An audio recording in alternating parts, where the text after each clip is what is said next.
ഹരേ കൃഷ്ണ. ശ്രീമദ് ഭാഗവതം ചതുർത്ഥസ്കന്ധം 27-ാമത്തെ അധ്യായം അതിൽ 21-ാമത്തെ ശ്ലോകം വരെ എടുത്തു. ബാക്കിയുള്ള ഭാഗങ്ങൾ നമുക്ക് കേൾക്കാം. അതുവരെയുള്ള ശ്ലോകങ്ങൾ നമുക്കൊന്ന് വായിച്ചു നോക്കാം. ഓം നമോ ഭഗവതേ വാസുദേവായ. ശ്രീമദ് ഭാഗവതേ ചതുർത്ഥസ്കന്ധേ അഥ സപ്തവിംശോധ്യായഃ. നാരദ ഉവാച ഇത്തം പുരഞ്ജനം സദ്രിക്വശമാനീയ വിഭ്രമൈ പുരഞ്ജനീ മഹാരാജ രേമേ രമയതീ പതിം. സ രാജ മഹിഷീം രാജൻ സുസ്നാതാം രുചിരാനനാം കൃതസ്വസ്ത്യേനാം തൃപ്താമഭ്യനന്ദതുപാഗതാം. തയോപഗൂഢ പരിരബ്ധകന്ധരോ രഹൂനുമന്ത്രൈരപകൃഷ്ടചേതന ന കാലരംഹോ ബുബുധേ ദുരത്യയം ദിവാദിശേതി പ്രമദാപരിഗ്രഹ. ശയാന ഉന്നദ്ധമദോ മഹാമനാം മഹാർഹതൽപേ മഹിഷി ഭുജോപധി. താമേവ വീരോ മനുദേ പരം യതസ്തമോഭിഭൂതോ ന നിജം പരം ചയത്. തയൈവം രമമാണസ്യ കാമകശ്മലചേതസഃ ക്ഷണാർദ്ധമിവ രാജേന്ദ്ര വ്യതിക്രാന്തം നവം വയം. തസ്യാമജനയത്പുത്രാൻ പുരഞ്ജന്യം പുരഞ്ജനഃ ശതാന്യേകാദശ വിരാടായുഷോർദ്ധമഥാത്യഗാത്. ദുഹിതൃർദശോത്തരശതം പിതൃമാതൃ യശസ്കരീ ശീല ഉദാര്യഗുണോപേതാഃ പൗരഞ്ജന്യപ്രജാപതേ. സ പഞ്ചാലപതിപുത്രാൻ പിതൃവംശവിവർധനാൻ ദാരൈഃ സംയോജയാമാസ ദുഹിതൃഃ സദൃശൈർവരൈഃ. പുത്രാണാം ജാഭവത്പുത്ര ഏകൈകസ്യ ശതം ശതം യൈർവൈ പൗരഞ്ജനോ വംശ പഞ്ചാലേഷു സമേധിതഃ. തേഷു തദ്രിക്തഹാരേഷു ഗൃഹകോശാനുജീവിഷു നിരൂഢേന മമത്വേന വിഷയേഷ്വന്വബധ്യത. ഈജേ ചക്രദുഭിർഘോരൈർ ദീക്ഷിതപശുമാരകൈഃ ദേവാൻ പിതॄൻ ഭൂതപദീൻ നാനാകാമോ യഥാ ഭവാൻ. യുക്തേഷ്വേവം പ്രമത്തസ്യ കുടുംബാസക്തചേതസഃ ആസസാദ സ വൈ കാലോ യോ പ്രിയപ്രിയയോഷിതാം. ചണ്ഡവേഗൈതി ഖ്യാതോ ഗന്ധർവാധിപതിർനൃപ ഗന്ധർവാസ്തസ്യ ബലിനഃ ഷഷ്ട്യുത്തരശതത്രയം. ഗന്ധർവ്യസ്താദൃശീരസ് അസ്യ മൈഥുന്യശ്ച സിതാസിതാഃ പരിവൃത്യ വിലുംബന്തി സർവകാമവിനിർമ്മിതാം. തേ ചണ്ഡവേഗാനുചരാഃ പുരഞ്ജനപുരം യദാ ഹർത്തുമാരേഭിരേ തത്ര പ്രത്യഷേധത് പ്രജാഗരഃ. സ സപ്തഭിഃ ശതൈരേകോ വിംശത്യാ ച ശതം സമാഹ പുരഞ്ജനപുരാധ്യക്ഷോ ഗന്ധർവൈർയുയുധേ ബലി. ക്ഷീയമാണേ സ്വസംബന്ധേ ഏകസ്മിൻ ബഹുഭിർയുധാ ചിന്താം പരാം ജഗാമാർത്തഃ സ്വരാഷ്ട്രപുരബാന്ധവഃ. സ ഏവ പുര്യാം മധുഭുക് പാഞ്ചാലേഷു സ്വപാർഷദൈഃ ഉപനീതം ബലിം ഗൃഹ്ണൻ സ്ത്രീജിതോ നാവിദദ്ഭയം. കാലസ്യ ദുഹിതാ കാചിൽ ത്രിലോകീം വരമിച്ഛതി പര്യടന്തി ന ബർഹിഷ്മൻ പ്രത്യനന്ദത കശ്ചന. ദൗർഭാഗ്യേനാത്മനോ ലോകേ വിശ്രുതാ ദുർഭഗേതി സാ യാ തുഷ്ടാ രാജർഷയേ തു വൃത്താദാൽ പൂരവേ വരം. കദാചിത് അടമാനാസ ബ്രഹ്മലോകാൻ മഹീം ഗതഃ വവ്രേ ബൃഹദ്വ്രതം മാം തു ജാനതി കാമമോഹിത. അടുത്ത 22-ാമത്തെ ശ്ലോകമാണ് എടുക്കേണ്ടത്. മയി സംരഭ്യ വിപുലമദാച്ഛാപം സുദുസ്സഹം സ്ഥാതുമർഹസി നൈകത്ര മദ്യാഞ്ഛ വിമുഖോ മുനേ.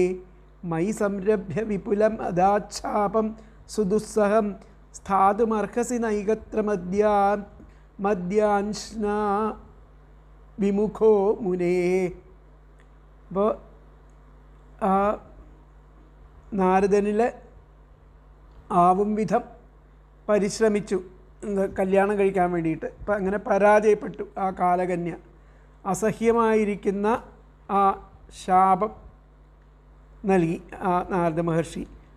അല്ലയോ മുനെ, എൻ്റെ ആ യാചന സ്വീകരിക്കാത്ത അങ്ങ്, കാലകന്യ പറയാണ്, എൻ്റെ യാചന സ്വീകരിക്കാത്ത അങ്ങ് ഒരിടത്ത് ഉറച്ചു നിൽക്കാൻ പറ്റാത്തവനാകട്ടെ, ഒരിടത്തും അങ്ങനെ കുറേ നേരം നിൽക്കാൻ പറ്റാത്തവനാകട്ടെ എന്ന് പറഞ്ഞിട്ട് ഞാൻ ശപിച്ചു.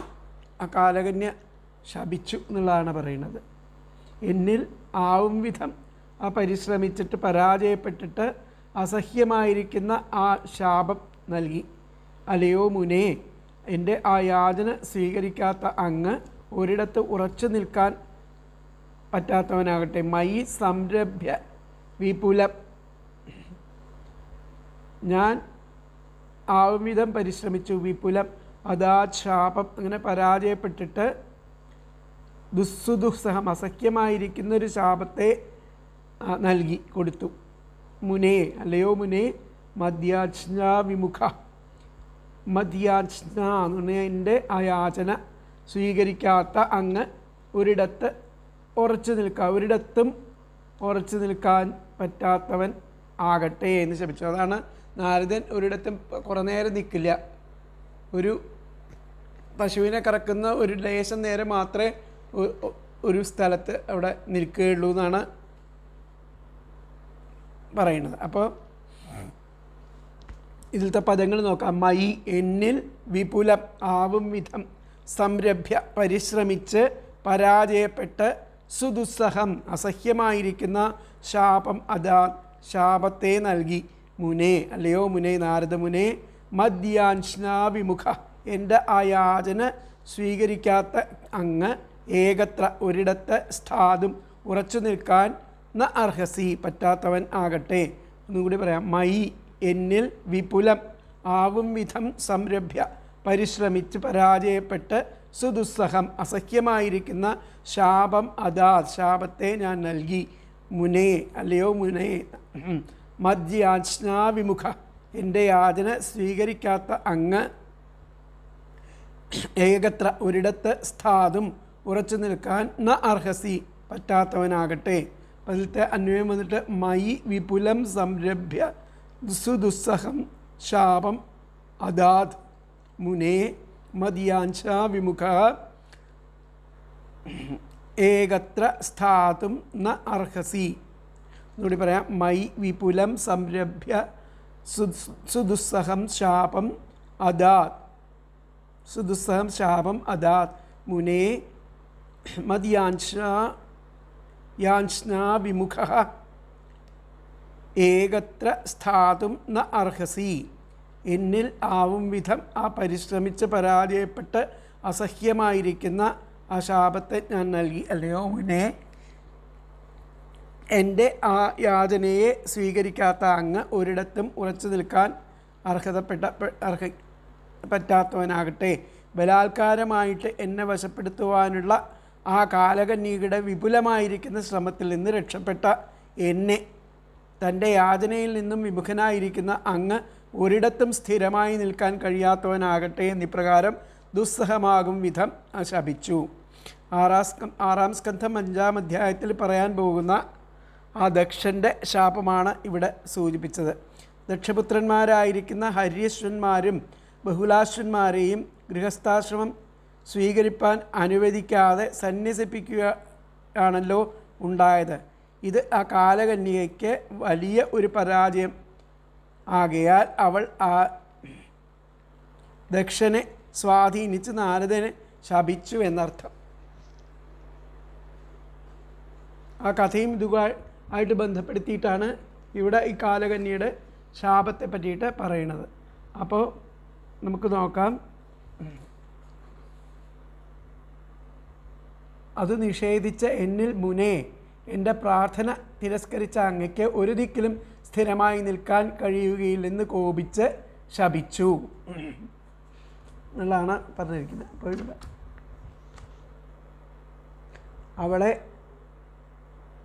ആരും സ്വീകരിക്കാത്തതിന് കാരണം എന്തെന്നാൽ ഭാര്യാഹീനയാണെന്ന് കേട്ട മാത്രയിൽ അറിയത്തക്ക വിധം ദുർഭഗ എന്നുള്ള നാമത്താൽ ലോകത്തിൽ ആ കാലകന്യ പ്രസിദ്ധയാണ്. അതുകൊണ്ടുള്ള അതുകൊണ്ട് അവളെ ആരും വരിച്ചില്ല.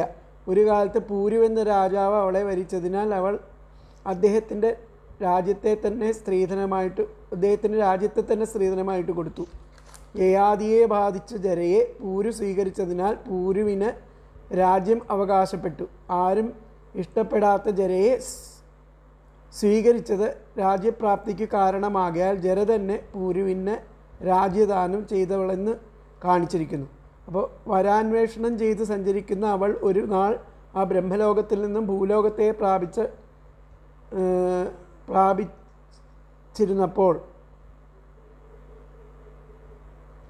നൈഷ്ഠിക ബ്രഹ്മചാരിയാണെന്ന് അറിഞ്ഞിട്ടും കാമാന്ധത നിമിത്തം ഭർത്താവായിരിക്കണമെന്ന് എന്നോട് അപേക്ഷിച്ചു. നാരദൻ പറയാണ്, ഗൃഹസ്ഥൻ ബ്രഹ്മചാരി നൈഷ്ഠിക ബ്രഹ്മചാരി എന്നുള്ള ആ ഭേദഭാവന ജരക്കില്ല, ആരുടെ അരികത്തും പ്രവേശിക്കും എന്ന് ആത്മപക്ഷത്തിൽ പറഞ്ഞു. പ്രാർത്ഥനയെ അംഗീകരിക്കാതിരുന്ന എന്നിൽ അവൾ ക്രോധിച്ചുകൊണ്ട്, ഹേ മുനെ, എൻ്റെ വാഞ്ഛയെ സ്വീകരിക്കാത്ത അങ്ങുന്ന് ഒരു ദിക്കിൽ സ്ഥിരമായിരിക്കാൻ യോഗ്യൻ അല്ലെന്നുള്ള ദുസ്സഹവും വിപുലവും ആയിരിക്കുന്ന ആ ശാപം എനിക്ക് നൽകി എന്നുള്ളതാണ് ആ ശ്ലോകത്തിൻ്റെ അർത്ഥമായിട്ട് വരുന്നത്. അപ്പോൾ ഇതിലെ വ്യാഖ്യാനം വന്നിട്ട് താം അവൾ കശ്ചന നൈച്ഛത്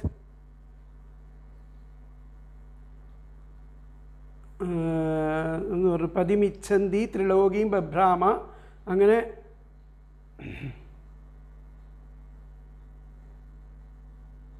ഏതസ്മിൻ കാലേ കാലസ്യ കഥാതിൽ കന്യ പതിമിച്ഛന്തി ത്രിലോകീം ബഭ്രാമ. ത്രിലോകങ്ങളിലും സഞ്ചരിച്ചു കൊണ്ടിരുന്ന ആ കാലകന്യ താം കശ്ചന നൈച്ഛൽ, ഒരാളെയും തനിക്ക് പതിയായിട്ട്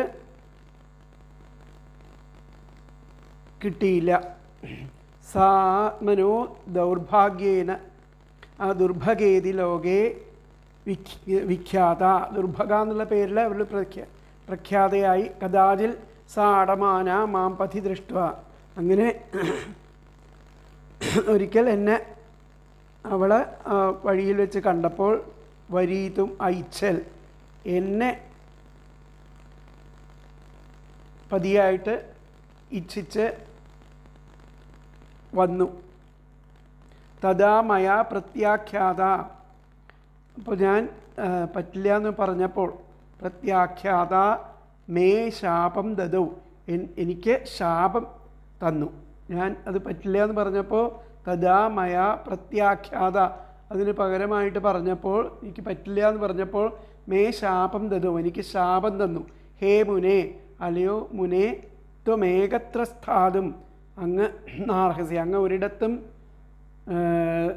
സ്ഥിതി ചെയ്യാൻ അർഹതയില്ലാത്തവൻ ആവട്ടെ, ഒരിടത്തും കുറച്ചു നേരം നിൽക്കാൻ അർഹതയില്ലാത്തവൻ ആകട്ടെ എന്നുള്ള ശാപം എനിക്ക് നൽകി എന്നാണ് പറയുന്നത്. കഥാചിൽ സാടമാന മാം പഥി ദൃഷ്ട്വാ വരീതും ഐച്ഛത് തഥാ മയാ പ്രത്യാഖ്യാത. അപ്പോൾ എന്നോട് തിരിച്ചു പറഞ്ഞു, മേ ശാപം ദദൗ, ഞാൻ നിനക്ക് ശാപം തരണു.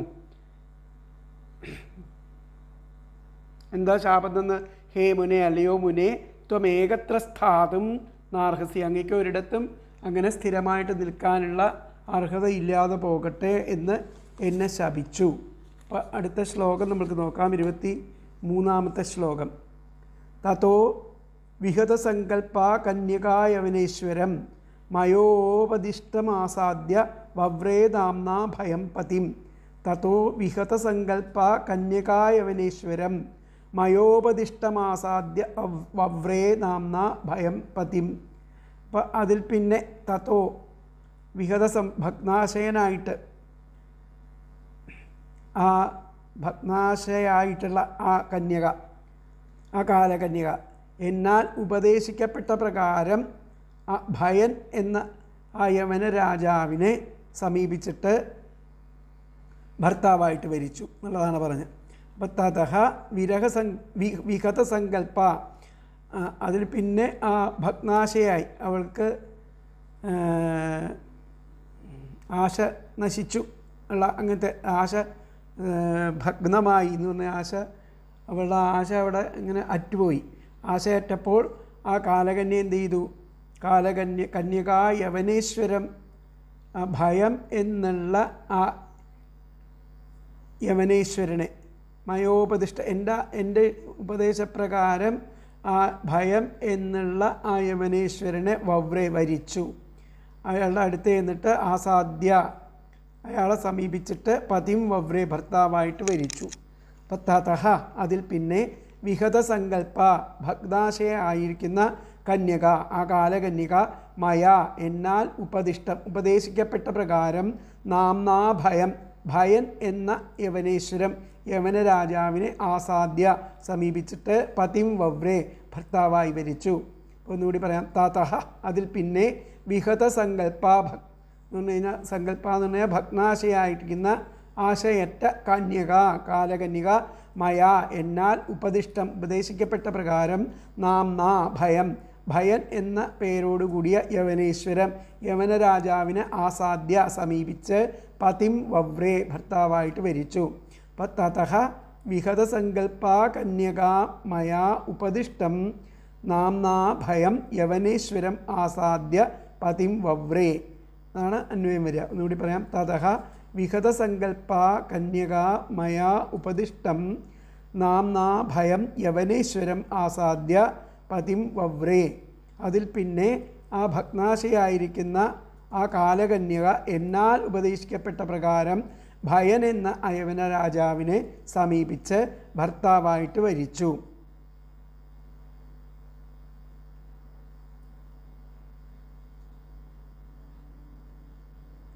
അപ്പോൾ ആ മനോരാജ്യം തകർന്ന ആ കാലകന്യക എൻ്റെ ഉപദേശം സ്വീകരിച്ചിട്ട് ഭയൻ എന്നു പേരുള്ള ഒരു യവന പ്രമുഖനെ ഭർത്താവായിട്ട് വരിച്ചു. ഇപ്പോഴത്തെ ആധ്യാത്മിക പക്ഷത്തിൽ പറയുമ്പോൾ ക്രിയാലോപം ഹേതുവായിട്ട് അധപ്പതിച്ച ക്ഷത്രിയന്മാരാണ് യവനാദികൾ വിവരിച്ചിട്ടുള്ളത്. ആ ആധിവ്യാധികളാണ് യവനന്മാർ. അവരുടെ അധിപനാണ് ഭയം. യൗവനവുമായിട്ട് ശബ്ദസാമ്യമുള്ള പദമായിട്ടാണ് ആ യവന പദം ഉപയോഗിച്ചിരിക്കുന്നത്. യൗവന്യം അതുമായിട്ട് ബന്ധമുള്ള പദമായിട്ടാണ് ആ യവനപദം യവനൻ അവിടെ പ്രയോഗിച്ചിരിക്കുന്നത്. അപ്പോൾ ഇതിലത്തെ അർത്ഥം വന്നിട്ട് ഉദ്ദേശിച്ചത് നേടാൻ കഴിയാത്ത ആ കന്യക ഞാൻ ഉപദേശിച്ചതനുസരിച്ച് ഭയം എന്ന ആ സുപ്രസിദ്ധനായിരിക്കുന്ന യവനേശ്വരനെ ഭർത്താവായിട്ട് സ്വീകരിച്ചു.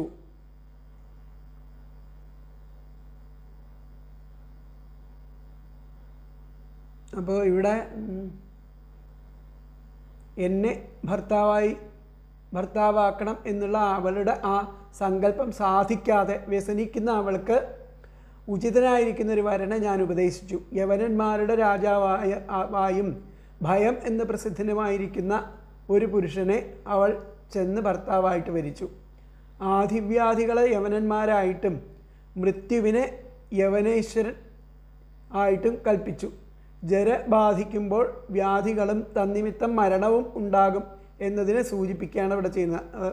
ആത്മപക്ഷത്തിലെ ആദിവ്യാധികളെ യവനന്മാരായിട്ടും മൃത്യുവിനെ യവനേശ്വരനായിട്ടും കൽപ്പിക്കുന്നു.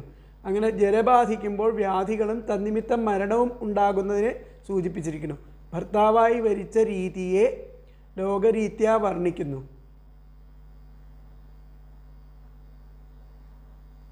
അപ്പോൾ ഇതിലെ വ്യാഖ്യാനം നോക്കാം നമുക്ക്. ത്വം ഏകത്ര സ്ഥാതും നാർഹസി തഥാ മയാ പ്രേരിത എന്നാൽ പ്രേരിതനായിട്ട് അവൾ ഭയം നാമ പതിം വവ്രേ ഭയം എന്നു പേരുള്ള ഒരു യവന രാജാവിനെ പതിയായിട്ട് സ്വീകരിച്ചു എന്നർത്ഥം. തഥാ അപ്പോൾ മയാ പ്രേരിത എന്നാൽ പ്രേരിതനായിട്ട് ആ കാലകന്യ ഭയം നാമ പതിം ഭയം എന്നു പേരായിട്ടുള്ള ആ പതിയെ ഭർത്താവിനെ വവ്രേ വരിച്ചു. തഥാ മയാ പ്രേരിത ഭയം നാമ പതിം വവ്രേ ാണ് അതിലത്തെ വ്യാഖ്യാനം വരുന്നത്. അപ്പോൾ അടുത്ത ശ്ലോകം നമുക്ക് നോക്കാം. ഋഷഭം യവനാനാം ത്വാം വൃണേ വീരേപ്സിതം പതിം സങ്കല്പസ്ത്വയി ഭൂതാനാം കൃത കില ന രിഷ്യതി. ഋഷഭം യവനാനാം ത്വാം വൃണേ വീരേപ്സിതം പതിം സങ്കല്പസ്ത്വയി ഭൂതാനാം കൃത കില ന രിഷ്യതി. അലയോ വീര, ഹേ വീര, വീര യവനാനാം യവനരുടെ ഋഷഭൻ ശ്രേഷ്ഠനായിരിക്കുന്ന ഋഷഭം യവനാനാം ശ്രേഷ്ഠനായിരിക്കുന്ന അങ്ങയെ ആ പ്രിയപ്പെട്ട ഭർത്താവായിട്ട് വരിച്ചുകൊള്ളുന്നു. വീരേപ്സിതം പതിം വരിച്ചുകൊള്ളുന്നു. അങ്ങയിൽ കൃതഃ അങ്ങയിൽ അർപ്പിക്കപ്പെട്ട ആ ജനങ്ങളുടെ വിശ്വാസം, അങ്ങയിൽ അർപ്പിക്കപ്പെട്ട ആ ജനങ്ങളുടെ വിശ്വാസം വിഫലമാകില്ലല്ലോ. സങ്കല്പസ്ത്വയി ഭൂതാനാം കൃത കില നരിഷ്യതി. അങ്ങയിൽ അർപ്പിക്കപ്പെട്ട ജനങ്ങളുടെ വിശ്വാസം ഒരിക്കലും വിഫലം ആവുകയില്ലല്ലോ എന്നുള്ളതാണ്. അപ്പോൾ അതിലത്തെ പദങ്ങൾ നോക്കാം. ഹേ വീര, അല്ലയോ വീര, യവനാനാം യവനരുടെ ഋഷഭം ശ്രേഷ്ഠനായിരിക്കുന്ന ത്വാം അങ്ങയെ ഈപ്സിതം പ്രിയപ്പെട്ട പതിം ഭർത്താവായിട്ട് വൃണേ വരിച്ചുകൊള്ളുന്നു. ത്വയി അങ്ങയിൽ കൃതഃ അർപ്പിക്കപ്പെട്ട ഭൂതാനാം ജനങ്ങളുടെ സങ്കല്പ വിശ്വാസം നരിഷ്യതി കില വിഫലമാവുകയില്ലല്ലോ. എന്നുകൂടി പറയാം. ഹേ വീര, അല്ലയോ വീര, യവനാനാം യവനരുടെ ഋഷഭം ശ്രേഷ്ഠനായിരിക്കുന്ന ത്വം അങ്ങയെ ഈപ്സിതം പ്രിയപ്പെട്ട പതിം ഭർത്താവായിട്ട് വൃണേ വരിച്ചുകൊള്ളുന്നു. ത്വയി അങ്ങയിൽ കൃതഃ അർപ്പിക്കപ്പെട്ട ഭൂതാനാം ജനങ്ങളുടെ സങ്കല്പം വിശ്വാസം നരിഷ്യതി കില വിഫലമാവുകയില്ലല്ലോ. അതിലത്തെ അന്വയം വന്നിട്ട് ഹേ വീര യവനാനാം ഋഷഭ ത്വാം ഈപ്സിതം പതിം വൃണേ ത്വയി കൃതഃ ഭൂതാനാം സങ്കല്പഃ നരിഷ്യതി കില. എന്നുകൂടി പറയാം. ഹേ വീര യവനാനാം ഋഷഭം ത്വാം ഈപ്സിതം പതിം വൃണേ ത്വയി കൃതഃ ഭൂതാനാം സങ്കല്പഃ നരിഷ്യതി കില. അല്ലയോ വീര, യവനന്മാരുടെ ശ്രേഷ്ഠനായിരിക്കുന്ന അങ്ങയെ പ്രിയപ്പെട്ട ഭർത്താവായിട്ട് വരിച്ചുകൊള്ളുന്നു. അങ്ങയിൽ അർപ്പിക്കപ്പെട്ട ആ ജനങ്ങളുടെ വിശ്വാസം ഒരിക്കലും വിഫലമാവുകയില്ല. അപ്പോൾ അവരുടെ ഭയം എന്ന പദത്തോട് സാമ്യമുള്ള പദമാണ്, യൗവനവുമായിട്ട് സാമ്യമുള്ള പദമായിട്ടാണ് യവന ശബ്ദം പ്രയോഗിച്ചത്. കാലകന്യ പറയുകയാണ്. അല്ലയോ വീരനായിരിക്കുന്ന യവനശ്രേഷ്ഠ, ഞാൻ അങ്ങയെ പ്രിയ ഭർത്താവായിട്ട് സ്വീകരിക്കുന്നു. കാരണം അങ്ങയിൽ ഭൂതങ്ങൾക്കുള്ള വിശ്വാസം ഒരിക്കലും വിഫലമാകില്ലല്ലോ എന്നുള്ളതാണ് ശ്ലോകത്തിൻ്റെ അർത്ഥം. കാലകന്യ പറയുകയാണ്. അല്ലയോ വീരനായിരിക്കുന്ന യവനശ്രേഷ്ഠ, ഞാൻ അങ്ങയെ പ്രിയഭർത്താവായിട്ട് സ്വീകരിക്കുന്നു. കാരണം അങ്ങയിൽ ഭൂതങ്ങൾക്കുള്ള വിശ്വാസം ഒരിക്കലും വിഫലമാവില്ലല്ലോ. യവനേശ്വരനായിരിക്കുന്ന അങ്ങയെ ഞാൻ പ്രിയപ്പെട്ട പതിയായിട്ട് വരിക്കുന്നു. അങ്ങയാൽ ചെയ്യപ്പെട്ട പ്രാണികളുടെ സങ്കല്പം വെറുതെ ആവില്ല.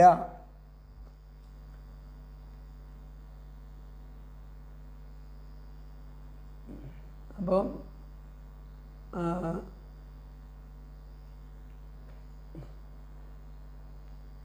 ഭർത്താവായി ഭരിച്ച രീതിയെ ലോകരീത്യാ വർണ്ണിക്കുകയാണ്. ഹേ വീര, യവനാധിപനായിരിക്കുന്ന അങ്ങയെ ഞാൻ കാമിച്ചിരിക്കുന്നതിനാൽ ഭർത്താവായിട്ട് വരിക്കുന്നു. സകല പ്രാണികളുടെയും അങ്ങയെ ഉദ്ദേശിച്ചുള്ള സങ്കല്പം വിഫലമായി വരികയില്ലല്ലോ. ഇതിലത്തെ വ്യാഖ്യാനം വന്നിട്ട് തദേവാഹ അങ്ങനെ അവൾ പറഞ്ഞു. ഹേ വീര, അല്ലയോ വീര, ത്വമീപ്സിതം പതിം വൃണേ, അങ്ങയെ ഞാൻ എൻ്റെ പതിയായിട്ട് സ്വീകരിക്കുന്നു. ഭൂതാനാം കൃതഃ, ഭൂതങ്ങൾക്ക് ചെയ്യപ്പെട്ട ആ സങ്കല്പസ്ത്വയി, അവിടുത്തെ സങ്കല്പം, ഭൂതങ്ങളാൽ വിചാരിക്കുന്ന അവിടുത്തെ സങ്കല്പം നശ്യതി, ഒരിക്കലും നശിക്കില്ല. അവിടുത്തെ സങ്കല്പം ഒരിക്കലും നശിക്കില്ല എന്നർത്ഥം. ഹേ വീര, ത്വമീപ്സിതം പതിം വൃണേ, അങ്ങയെ ഞാൻ എൻ്റെ പതിയായിട്ട് വരിക്കുന്നു. ഭൂതാനാം കൃതഃ, അങ്ങയിൽ അർപ്പിക്കപ്പെട്ടിട്ടുള്ള ആ ഭൂതങ്ങളുടെ സങ്കല്പം, അങ്ങയിൽ അർപ്പിക്കപ്പെട്ടിരിക്കുന്ന ആ ഭൂതങ്ങളുടെ സങ്കല്പം വിശ്വാസം ഒരിക്കലും വിഫലം ആവുകയില്ല എന്നുള്ളതാണ് ഭൂതാനാം കൃതഃ സങ്കല്പസ്ത്വയി നശ്യതി അവിടെ പറയുന്നത്. അപ്പോൾ അടുത്ത ശ്ലോകം നമുക്ക് നോക്കാം.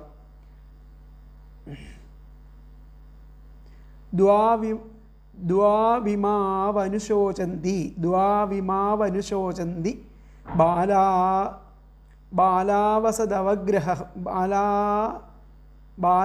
ബാലാവസദവഗ്രഹൗ യല്ലോകശാസ്ത്രോപനതം ന രാതി ന തദിച്ഛതി ദ്വാവിമാവനുശോചന്തി ബാലാവസദ അവഗ്രഹൗ യല്ലോകശാസ്ത്രോപനതം നരാതി ന തദിച്ഛതി. അപ്പോൾ ലൗകിക ന്യായത്താലും ശാസ്ത്രവിധിയാലും ഗ്രഹിപ്പാൻ അർഹമായത്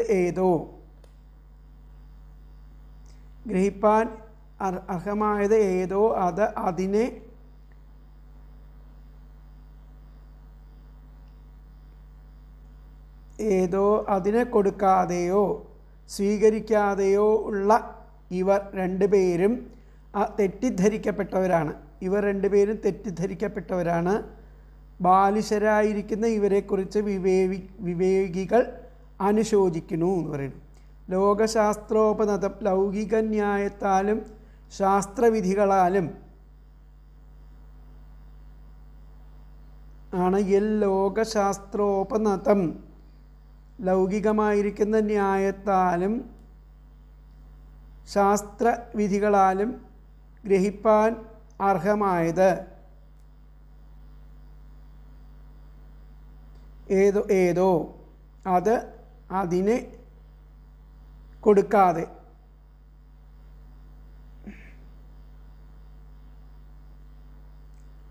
അതിനെ കൊടുക്കാതെയോ അതിനെ സ്വീകരിക്കാതെയോ നരാതി നയിച്ചതി, അതിനെ കൊടുക്കാതെയോ അതിനെ സ്വീകരിക്കാതെയോ ഉള്ള ഇവർ രണ്ടുപേരും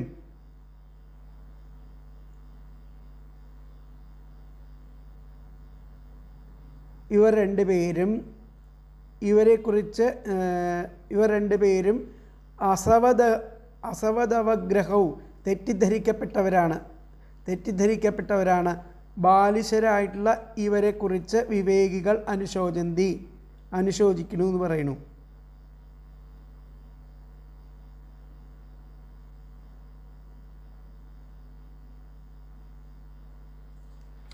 അപ്പോൾ ഇവിടെ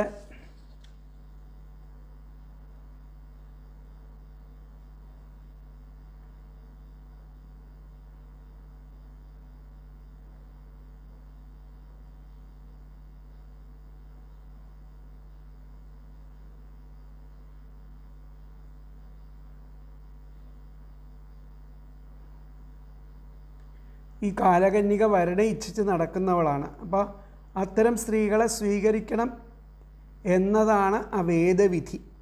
അപ്പോൾ ഇതര ശാസ്ത്രങ്ങളും ലൗകിക ശാസ്ത്രങ്ങൾ സ്മൃതി പുരാണാദികൾ അതുതന്നെ അനുശാസിക്കുന്നു. അപ്പോൾ ശന്തനുവിൻ്റെ പിതാവായിരിക്കുന്ന പ്രദീപ ചക്രവർത്തിയെ സമീപിച്ച് ആ സ്ത്രീരൂപിണിയായിരിക്കുന്ന ഗംഗാദേവി പറയുന്നത് ഇപ്രകാരം ആണ്: ത്യാഗ കാമവതീനാം ഹി സ്ത്രീണാം സദ്ഭിർവിഗർഹിതഃ. ആ കാമിക്കുന്ന സ്ത്രീയുടെ പ്രണയാഭ്യർത്ഥന നിരസിക്കുന്നതിനെ സജ്ജനങ്ങൾ നിന്ദിക്കുന്നു എന്ന് സാരം. ആ തത്വമാണ് ഇവിടെ ഈ കാലകന്യക യവനപതിയുടെ മുമ്പാകെ അവതരിപ്പിക്കുന്നത്. ഇങ്ങനെയാണ് തന്നെ ഞാൻ അത് അധർമ്മം ആണെന്ന് പറയുന്നു. എന്താ എങ്ങനെയാണ് അധർമ്മം? ദ്വാവിമാവനുശോചന്തി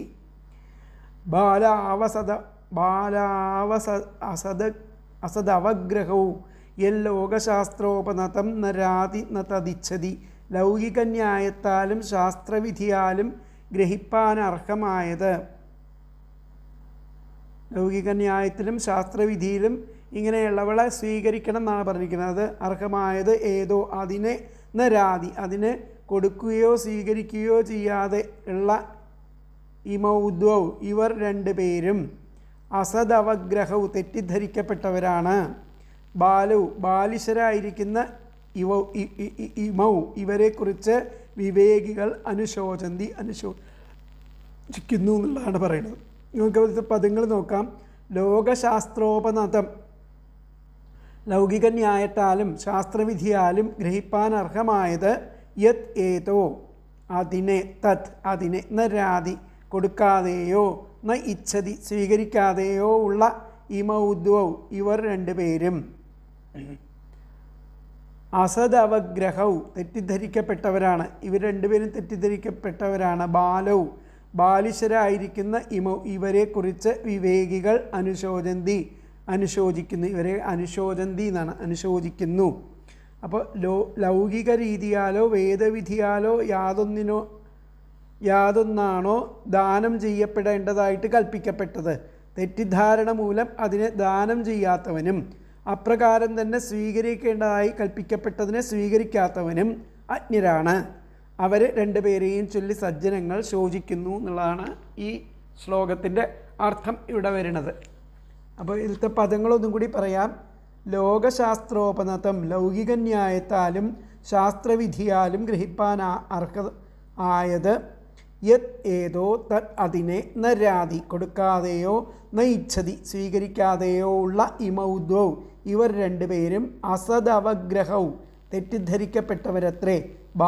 ബാലിശരായിരിക്കുന്ന ഇമൗ ഇവരെക്കുറിച്ച് വിവേകികൾ അനുശോചിക്കുന്നു. അപ്പോൾ അതിലത്തെ അന്വയം വന്നിട്ട് ലോകശാസ്ത്രോപനതം യത് തത് ന രാതി ന ഇച്ഛതി ഇമൗ ദ്വൗ അസദവഗ്രഹൗ ബാലൗ ഇമൗ അനുശോചന്തി.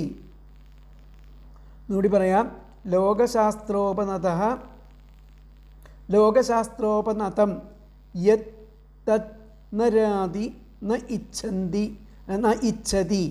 ന രാതി ന ഇച്ഛതി ഇമൗ ദ്വൗ അസവദവഗ്രഹൗ ബാലൗ ഇമൗ അനുശോചന്തി. ലൗകിക ന്യായത്താലും ശാസ്ത്രവിധിയായാലും ഗ്രഹിപ്പാൻ അർഹമായത് ഏതോ അതിനെ കൊടുക്കുകയോ സ്വീകരിക്കാതെയോ ഉള്ള ഈ രണ്ടുപേരും തെറ്റിദ്ധരിക്കപ്പെട്ടവരാണ്. ബാലിശരായിട്ടുള്ള ഇവരെക്കുറിച്ച് വിവേകികൾ അനുശോചിക്കുന്നു. ലൗകിക രീതിയാലോ വേദവിധിയാലോ യാതൊന്നാണോ ദാനം ചെയ്യപ്പെടേണ്ടതായിട്ട് കൽപ്പിക്കപ്പെട്ടത്, തെറ്റിദ്ധാരണ മൂലം അതിനെ ദാനം ചെയ്യാത്തവനും അപ്രകാരം തന്നെ സ്വീകരിക്കേണ്ടതായിട്ട് കൽപ്പിക്കപ്പെട്ടതിനെ സ്വീകരിക്കാത്തവനും അജ്ഞരാണ്. അവരെ രണ്ടുപേരെയും ചൊല്ലി സജ്ജനങ്ങൾ ശോചിക്കുന്നു.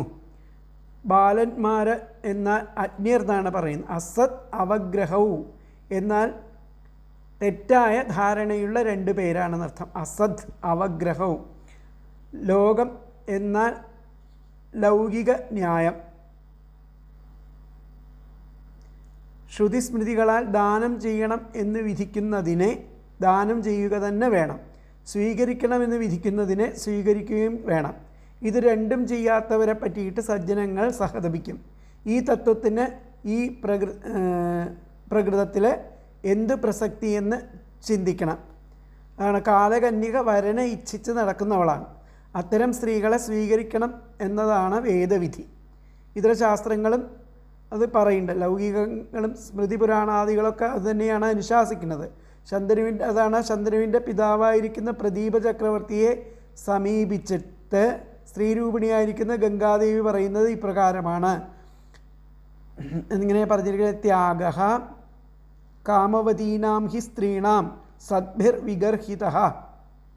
മഹാഭാരതത്തിൽ കാമിക്കുന്ന സ്ത്രീയുടെ പ്രണയാഭ്യർത്ഥന നിരസിക്കുന്നതിനെ സജ്ജനങ്ങൾ നിന്ദിക്കുന്നു എന്ന് സാരം. ആ തത്വം ആണ് ഇവിടെ കാലകന്യക യവനപതിയുടെ മുമ്പാകെ അവതരിപ്പിക്കുന്നത്. തന്നെ സ്വീകരിക്കാഞ്ഞാൽ അത് അധർമ്മം ആണെന്നാണ് ഇതുകൊണ്ട് ഉദ്ദേശിക്കുന്നത്. അപ്പോൾ ശ്ലോകത്തിൽ അർത്ഥം വരുന്നത്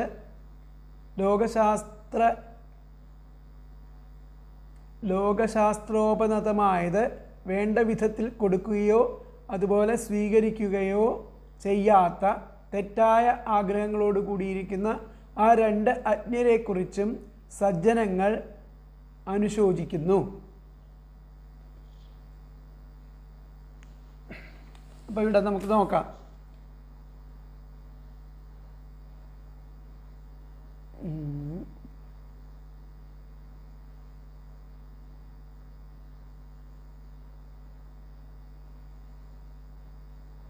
അപ്പോൾ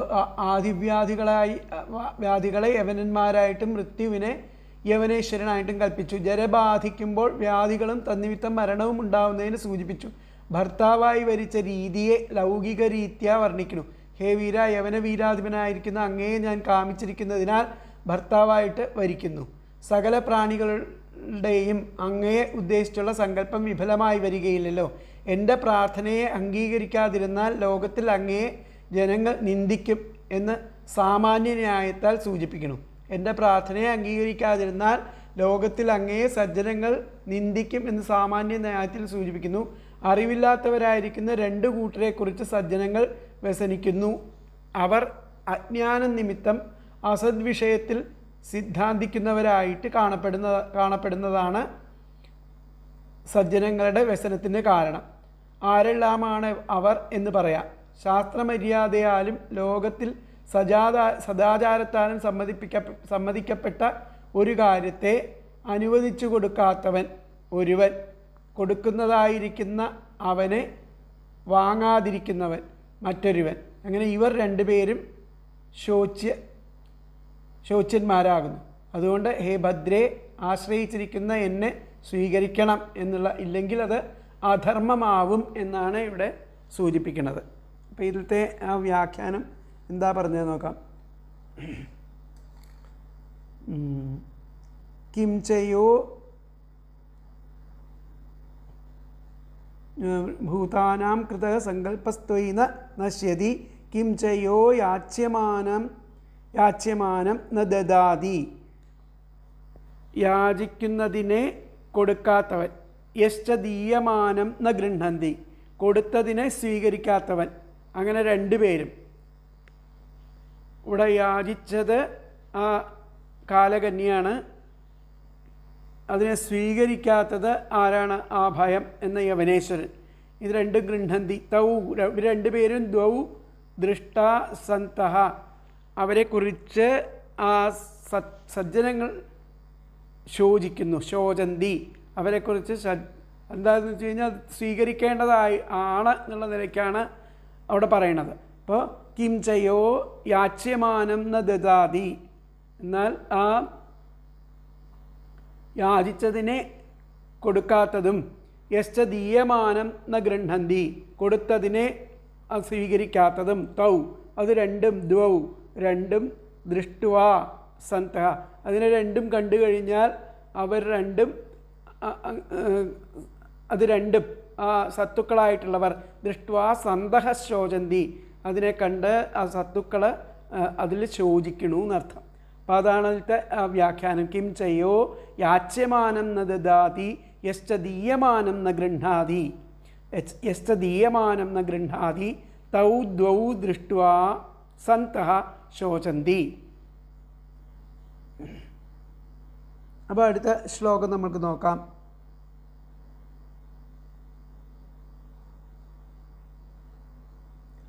അഥോ ഭജസ്വ മാം ഭദ്ര,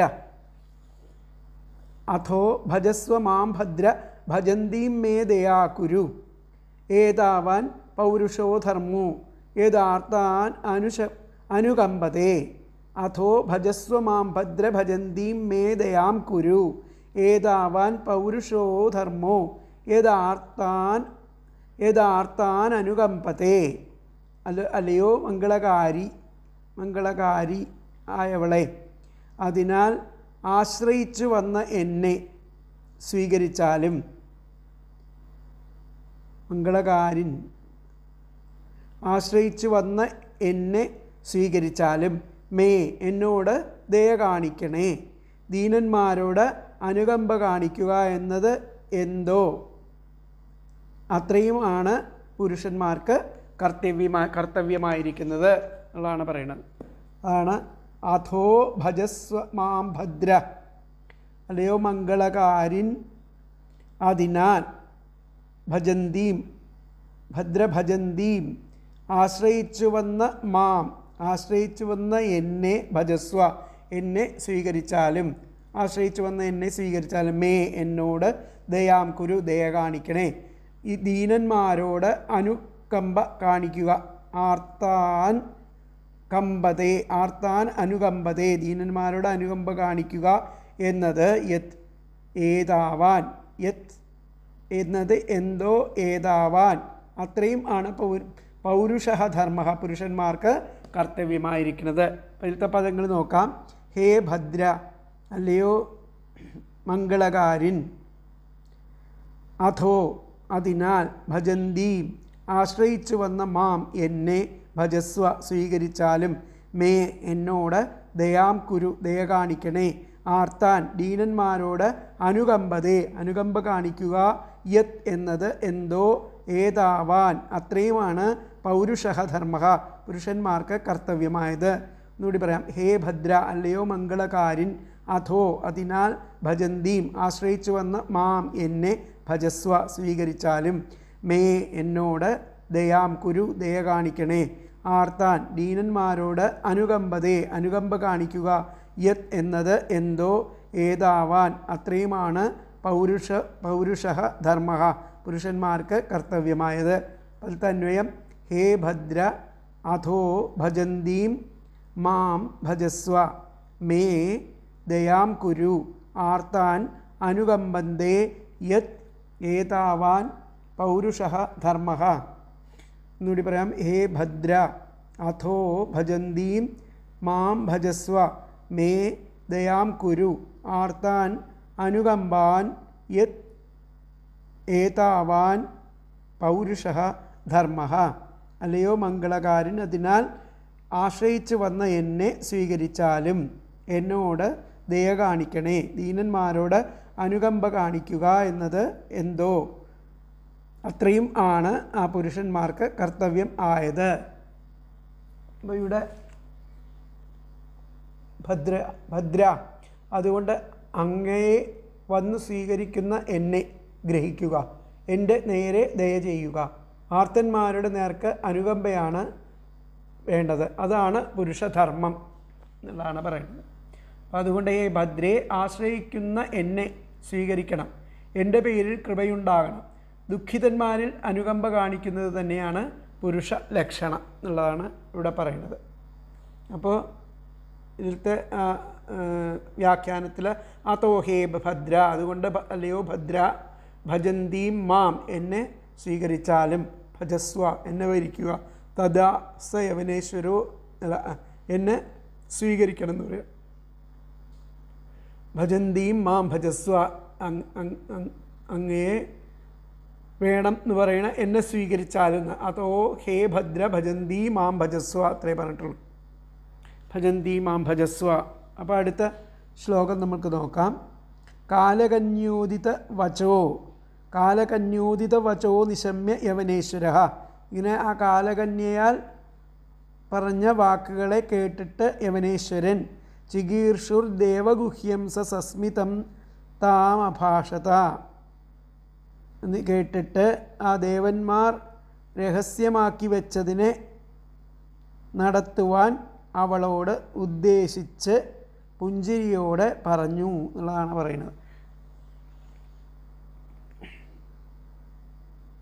അപ്പോൾ അല്ലയോ മംഗളകാരനായവനെ എന്നെ സ്വീകരിക്കൂ, അങ്ങയെ ഭജിക്കുന്ന എന്നിൽ ദയ കാണിക്കൂ, ആർത്തന്മാരിൽ അനുകമ്പയുണ്ടാവുക എന്നതാണ് പുരുഷന്മാരുടെ ഉത്തമധർമ്മം.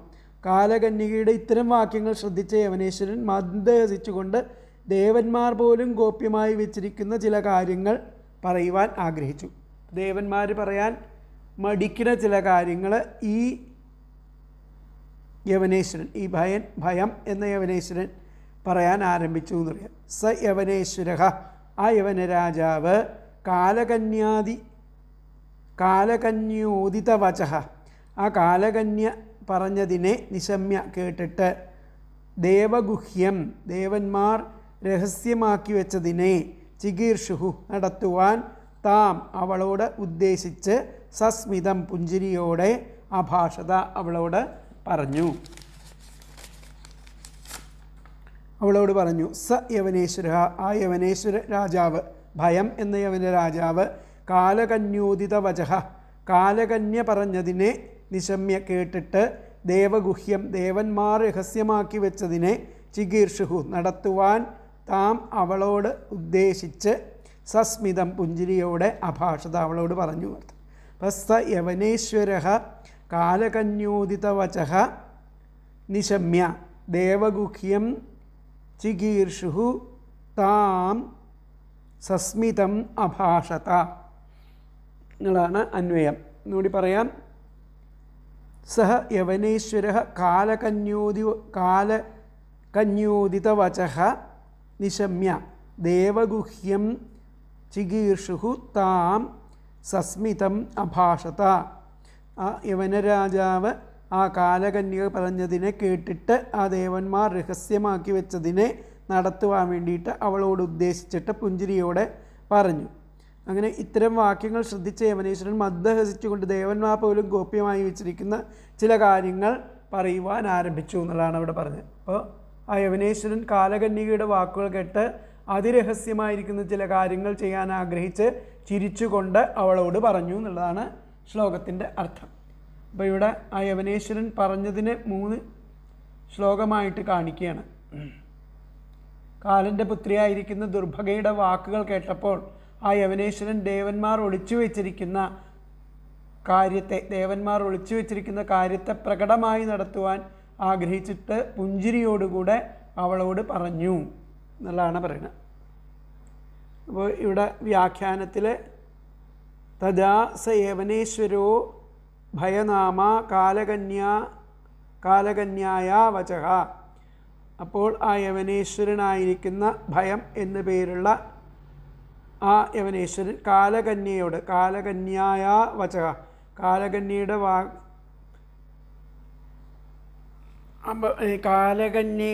ഈ യവനേശ്വരനോട് കാലകന്യ പറഞ്ഞ വാക്കുകളെ കേട്ടിട്ട് എന്നർത്ഥം. തഥാ സ യവനേശ്വരോ ഭയനാമ കാലകന്യായ വചഃ ശ്രുത്വ. ആ കാലകന്യ ആ യവനേശ്വരനോട് പറഞ്ഞ വാക്കുകൾ കേട്ടിട്ട് സസ്മിതാം താം ബഭാഷേ, മന്ദഹസിച്ചുകൊണ്ട് അവളോട്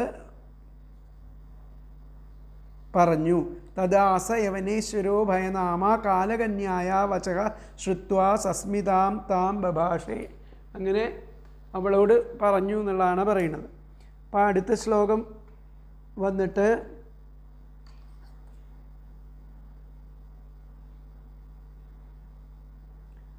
അപ്പോൾ ദേവഗുഹ്യം, ഇവിടെ ദേവഗുഹ്യം എന്ന് പറഞ്ഞു കഴിഞ്ഞാൽ മരണം എന്നാണ് അതിൻ്റെ അർത്ഥം. ദേവഗുഹ്യമായിട്ടുള്ള മരണത്തെപ്പറ്റി അറിഞ്ഞാൽ അത് വൈരാഗ്യഹേതുവാകും. അപ്പോൾ ആ കാമ്യകർമ്മങ്ങൾ മുടങ്ങും. അപ്പോൾ കാമ്യകർമ്മങ്ങൾ ചെയ്യുന്നത് മുടങ്ങും. അത് ദേവന്മാർക്ക് ഇഷ്ടം അല്ല. അവരെ യജിപ്പാൻ ആളില്ലാത്തവരും അതിനാൽ മരണകാര്യം ദേവന്മാർ ഒളിപ്പിച്ചു വെച്ചിരിക്കുകയാണെന്ന് അർത്ഥം. അതാണ് അതിനെ പറയാൻ വേണ്ടിയിട്ട് പരിശ്രമിക്കണമെന്ന് പറയുന്നത്. ദേവന്മാർ ഗോപ്യമായി വെച്ചത് എന്നതിലുപരിയായിട്ട് ദേവന്മാർക്ക് പോലും വേണ്ട പോലെ അറിയാൻ കഴിയാത്തതാണ് എന്നർത്ഥം ആണ് കൂടുതൽ ഉചിതം.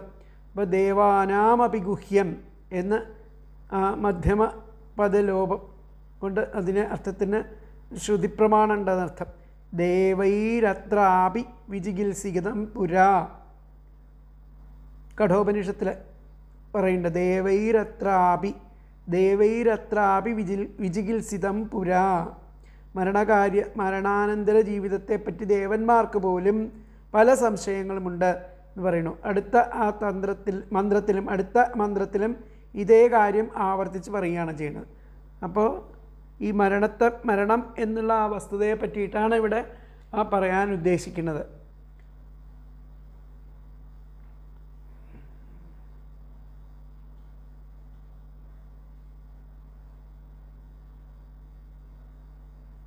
ജനങ്ങൾക്ക് മരണം ഉണ്ടെന്നുള്ള വിചാരം ഉണ്ടായാൽ ദേവന്മാർ അതിനെ സമ്മതിക്കില്ല, അതിനെ മരിക്കാൻ നിങ്ങൾ സമ്മതിക്കില്ല. എന്തുകൊണ്ടെന്നാൽ ആ വിചാരമുണ്ടായാൽ ജനങ്ങൾ വിഷയവിരക്തരായിട്ട് തീരും. അപ്പോൾ ആ കാമ്യകർമ്മങ്ങളെ ഉപേക്ഷിക്കും. അങ്ങനെ ആ കാമ്യകർമ്മങ്ങൾ നടത്തുന്നവരാണ് ദേവന്മാരെ ആരാധിക്കുന്നവർ. അതുകൊണ്ട് ദേവന്മാർ വിവേകത്തെ വിഘ്നപ്പെടുത്തുന്നവാനായിട്ട് ആ ജനങ്ങൾക്ക് ഭാര്യാപുത്രാദി വിഷയങ്ങളിൽ